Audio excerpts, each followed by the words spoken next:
मांग घटने पर सोयाबीन मंदा दर्ज किया गया है। बर्ड फ्लू के चलते मुर्गियों को मारे जाने से सोयाबीन और सोया तेल की मांग में कमी आने से भाव में गिरावट चल रही है। मुर्गियों के फीड में सोयाबीन की अच्छी खपत होती है। मलेशिया में हड़ताल के चलते पाम ऑयल का उत्पादन नहीं हो रहा था, इस कारण पाम की आवक कम हो रही है। भोपाल के सिरों में गेहूं का समर्थन मूल्य निर्धारित कर दिया गया है। गेहूं 1975 रुपये प्रति क्विंटल के भाव से इस बार खरीदा जाएगा।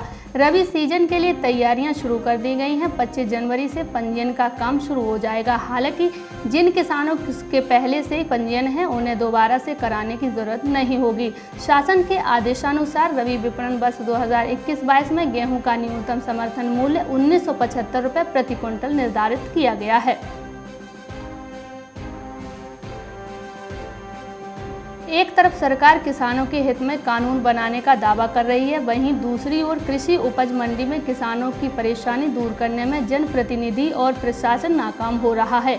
व्यापारियों की मनमानी पर अंकुश लगाने के लिए एसडीएम ने जब जुर्माना करने का आदेश दिया तो व्यापारियों ने उपज की आवक अधिक होने का हवाला देकर मक्का और गेहूं की खरीदी न करने का फैसला ले लिया है।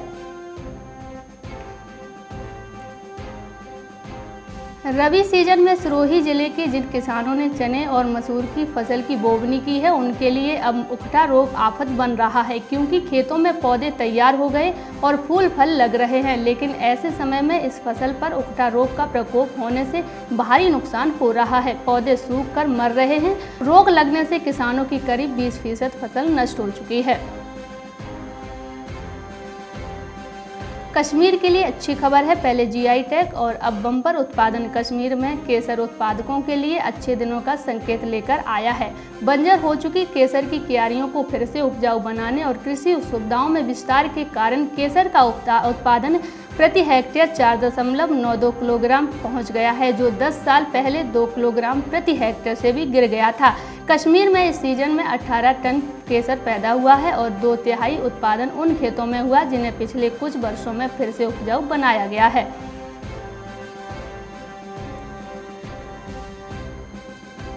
पशु चारा निर्माता कंपनियों की बढ़ती मांग से बिनौला खल की कीमतों में तेजी देखने को मिली है। वहीं मांग के बीच कारोबारियों ने अपने सौदों के आकार को बढ़ाया, जिससे बिनौला खली वायदा कीमतों में 2 कारोबारी सत्र से तेजी आई है। मजबूत हाजिर मांग के कारण सटोरियों ने ताज़ा सौदों की लिवाली की, जिससे वायदा कारोबार में बिनौला खली की कीमत हफ्ते के आखिरी कारोबार दिन वायदा बाजार में 16 रुपये प्रति क्विंटल की तेजी के साथ 20,098 रुपये प्रति क्विंटल हो गई है।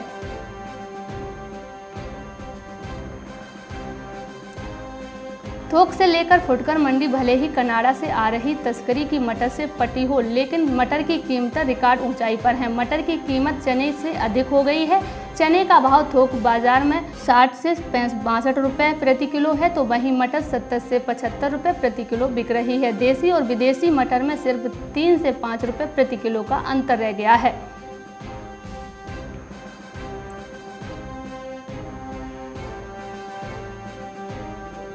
पिछले साल 22 जनवरी से अब तक खुली चाय पत्ती की कीमतों में करीब 25% का उछाल आ चुका है और इसकी कीमतें अभी तक ऊपर जाने के आसार हैं, क्योंकि चाय उद्योग को अगले वित्तीय वर्ष में मजदूरी में भी बढ़ोतरी और कीमतों में इसके प्रभाव से उत्पन्न होने वाली चुनौतियों का सामना करना पड़ सकता है। ऐसे में आने वाले दिनों में चाय की चुस्की और महंगी हो सकती है।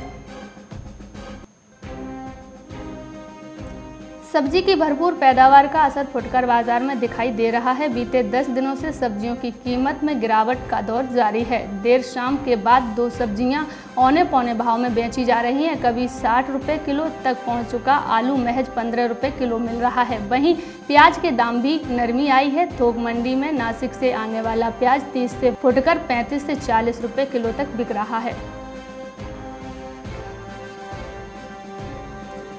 प्रयागराज में प्याज की फसल अच्छी न होने के कारण रेट में अचानक तेजी आ गई है। 2-3 दिनों से प्याज की थोक कीमत में 4 से 5 रुपये किलो की बढ़ोतरी हुई है। इससे फुटकर रेट भी तेजी की संभावना हो सकती है।